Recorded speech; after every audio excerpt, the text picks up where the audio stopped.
Joining us now is Hal Kempfer, retired Marine intelligence officer and host of the Strat podcast. Hal, good afternoon. There's so much I want to talk to you about here because I think, we don't really know where to begin. Next week, the UN General Assembly is set to meet. Several countries, including Canada, the United Kingdom, and France, plan to recognize Palestinian statehood. This comes on the heels of an independent UN inquiry concluding for the first time that Israel has committed genocide against Palestinians in Gaza. And Bernie Sanders now also using the word genocide for the first time at a recent rally. What do you even make of all this, Hal? Well, Nick, what I'm seeing is the U.S. has kind of really moved into a different position vis-a-vis its other partners, if you will, its allied countries. You got France, you got Canada, you've got Britain, all going to recognize a Palestinian state. Now, keep in mind, this is recognition of a state that doesn't physically exist. It's simply saying it recognizes that there should be a state of Palestine, but not one that's actually there. And of course, then we had the vote in the UN where the U.S. vetoed it, calling for an immediate ceasefire. But then again, it was also asking or demanding that the Hamas release all the hostages, which I think was more aspirational. There was nothing concrete there. The U.S., of course, vetoed it on the grounds that it didn't condemn Hamas for what was going on, nor did it say enough about Israel's right to defend itself.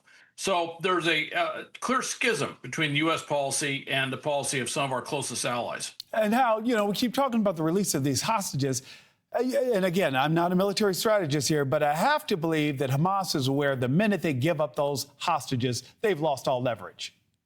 Well, Nick, you're absolutely right. They are aware of that, and hence they tend to have these, some would say, more maximalist type demands. One of the things they've consistently demanded is if they give up the hostages, that the Israeli Defense Forces pull completely out of the Gaza Strip. Of course, the IDF and Israel have said there is no way they're going to do that, so they're at something of an impasse. Now, right now, according to multiple reports and pretty much what Hamas has said, they're using the hostages as human shields to slow down the IDF offensive in Gaza City and some areas just south of Gaza City.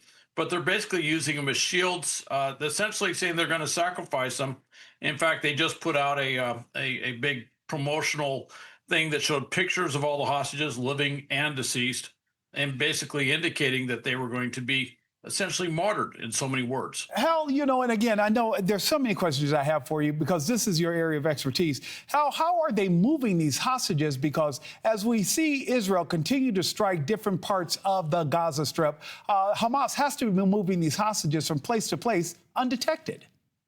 Well, what they're using is the urban infrastructure itself. First off, there is that, what they call the Gaza Metro, that underground tunnel system that allows them to connect everything. And of course, every time they get in there, they find out it's much more extensive than they previously thought. So a lot of the movement you're seeing is actually literally underground. You can't see them moving from block to block because they're doing it through tunnels. But of course, the other side is that they're using them through buildings. They're basically going through the buildings, avoiding open areas. But every once in a while, Israel does catch them on drone feeds or some sort of overhead surveillance feeds where they are moving the hostages. They do see them every once in a while, but it's clandestine movement and trying to set them up for basically being right there on the front lines. And of course, using that for a propaganda statement if they are killed by whatever circumstances. Right, and not taking the blame for it. Hal, I want to turn to another conflict if we can. More deadly Russian airstrikes on Ukraine and another alleged Russian incursion into NATO territory yet again. 3 Russian fighters reportedly crossing into Estonia's airspace. Now, how concerning is this that Russia is saying, first Poland, now Estonia. Oh, another accident. We didn't mean to do it. Nick, they're doing stuff all up and down the Eastern Front. There's a thing called Eastern Sentry, where a number of European nations are pushing forces for air defense along that eastern area. They're talking about building something of a drone wall. But this thing with the 3 MiG-31s, they flew out over Estonian territories in the Baltic over an island, but it is sovereign territory. And they stayed out there for about 12 minutes.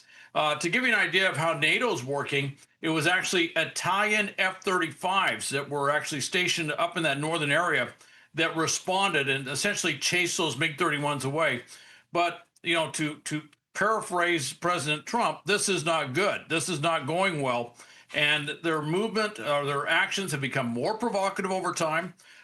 We saw where they did this massive drone strike. And of course, last night we saw where the Poles had to launch a number of aircraft to basically be on guard against drones making their way into Polish airspace and Polish territory. And it doesn't look like the Russians are slowing down. They're not listening to the world. They're just doing what they're doing. Hal, let's listen to President Trump remarking on that, talking about how he's disappointed in President Putin.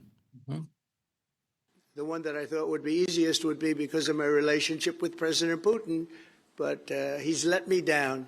He's really let me down. It was going to be Russia and Ukraine, but we'll see how that turns out. But that turned out to be, I thought it might be among the easiest of the group. Yeah, Hal, we did not have that war ended on day one like the president had promised. He sees that this is indeed a Sisyphean task. Where do peace talks go from here? Well, peace talks right now are kind of stuck. And one of the things is that, and he alluded to this, that, and of course the administration has alluded, that Putin really doesn't want to stop the war. Right now, he's got a kind of floundering summer offensive, but he's built up this huge force, about 100 to 150,000 troops.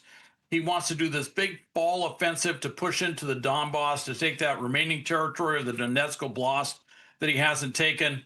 But he's going up against the toughest part of the Ukrainian defenses. So we got essentially a decisive battle, if you will, that's in the offing, which is another way of saying Putin isn't really inclined to do any serious negotiating on peace, because he's still, in his own mind, he thinks he's going to win. Well, we'll definitely keep an eye on it. Hal, I want to thank you again for giving us part of your weekend. All right. Thank you, Nick. Coming up, the U.S. has struck